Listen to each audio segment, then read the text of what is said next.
Kamusta mga idol? PBA update muna tayo. Isang panalo na lang ang kinakailangan ng San Miguel Beermen para masungkit ang inaasam-asam na kampyonato sa Commissioner's Cup.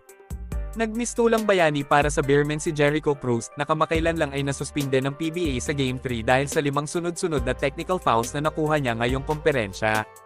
Nagpakawala si Echo ng playoff career high 30 points sa laro na sinabayan pa ng pag-init niya sa tres. Pinasok ni Jericho Cruz ang 8 tres na dinaig pa ang pinagsamang 3-point shot ni Tyler Bay at Benny Boatwright na nakapagtala lang ng 6 out of 13 sa 3-point line mga idol. Madami pa naman ang naniniwala na nakuha na ng Magnolia Hotshots ang momentum sa serye dahil sa tindi ng depensa na pinakita nila sa SMB nung Game 3 at 4 na nagbigay sa kanila ng 2 sunod na panalo. May mga nag-akala nga na hindi na paglalaroin ng Beermen si Junmar Fajardo sa Game 5 matapos siyang ma-injured nung nakaraang Game 4. Pero nakakagulat lang dahil sinama pa din siya ni George Gallant sa lineup. Bagamat may iniinda, malaki pa din ang naiambag ni The Kraken sa Game 5 kung saan naka-score siya ng 18 points at 15 rebounds mga idol.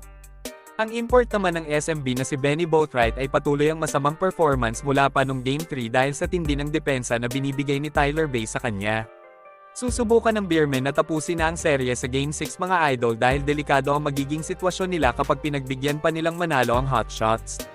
Alam naman natin ang history ng dalawang koponan na ito kapag nagkakaharap sila sa PBA Finals mga idol. Umabot sa Game 7 ang huling paghaharap ng SMB at Magnolia sa Finals, kung saan nagwagi ang SMB para makuha ang All-Filipino Cup crown. Ito na sana ang pagkakataon ng Magnolia na makabawi sa SMB matapos ang masakit na pagkatalo nila dito, pero mukhang mas gutom ang SMB na maging hari muli ng PBA mga idol. Panigurado na madami ang madidismaya kapag hindi nakuha ng Magnolia Hotshots ang kampyonato laban sa SMB. Lumalabas na pang PBA on tour lang pala sila mga idol. Nabuhay na naman tuloy ang bansag sa kanila ng mga basketball fans sa intro voice. Ibig sabihin sa umpisa lang sila magaling, pero pagdating sa playoffs banderang kapus pala. Malaking panghihinayang naman ito para kay Calvin Abueva dahil matatalo na naman siya ng San Miguel na makailang beses niyang nakaharap sa PBA Finals nung naglalaro pa siya sa Alaska Aces. Kahit isang beses kasi ay hindi nakakuha ng kampyonato si Abueva kapag San Miguel ang nakakatapat niya sa Finals.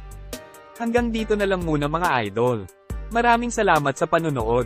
Kita-kits ulit tayo sa videos na aking ipapalabas patungkol sa basketball. Kung bago ka pa lang sa channel ko, please consider to subscribe at huwag kalimutan pindutin ang like at notification bell button para updated ka sa videos na aking ipapalabas. Salamat mga idol!